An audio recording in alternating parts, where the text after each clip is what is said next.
And kind of on that note, on the flip side of the dread of gym class, there are a lot of kids, fall sports season is starting, football, Hmm. soccer, field hockey. Um, a lot of those kids, they don't want to be left out. Um, Right. they want to try and do those things, and it may be kind of rough and tumble. Um, are there things that they can think about as they're trying out for these sports and trying to be with their friends at this time of year? Well, as I mentioned, the goal of asthma therapy for me is for the asthmatic to have a normal life. So I encourage my parents and patients to go ahead and try out for that sports team.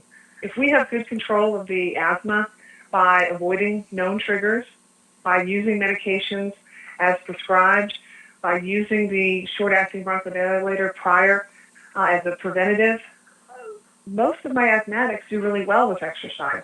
I have competitive swimmers, football players, rugby players, soccer players, so I say go for it.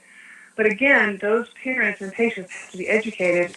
That takes time. It's not a Right. 10-minute rush visit in the office. We sit down, we talk about the triggers. We talk about the asthma action plan. We talk about why you have to take a medication daily, why you need to use your short-acting bronchodilator prior to exercise, when you need to stop exercising. And that brings up another point that I think is just important I want to throw out there. Patients who have chronic illness such as asthma often are targeted by their peers, and Mm-hmm. they are often unfortunately bullied as well. And that's something I think that's coming to the forefront. I'd like it to be in the forefront of people's minds more. Um, I talk about that with my asthmatic patients. I know you don't want to be the kid with the inhaler because people make fun of you, but you know what? You're the kid with the inhaler that can run just as fast as they can. You're the kid with the inhaler that can really get that 3-point shot.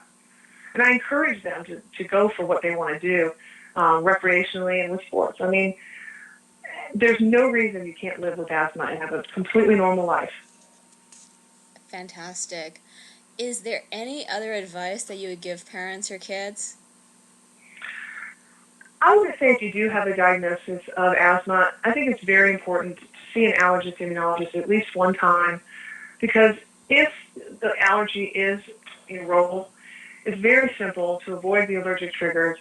And we know that desensitization immunotherapy or allergy injections are highly effective at not only preventing asthma in smaller children, but also preventing the progression of asthma from mild to moderate. Asthma can start off slow and then turn into severe asthma.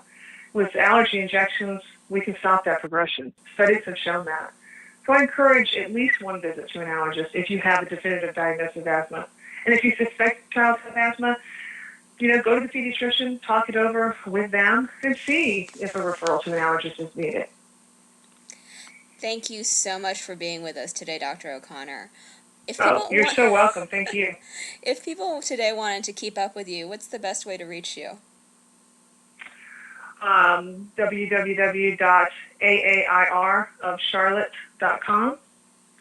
And you can also go to Air of Charlotte on Facebook. We update the Facebook regularly.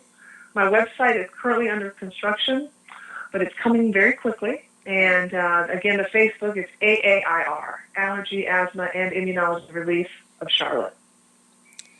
Great. Thank you so much again, Dr. O'Connor. Thank you so much.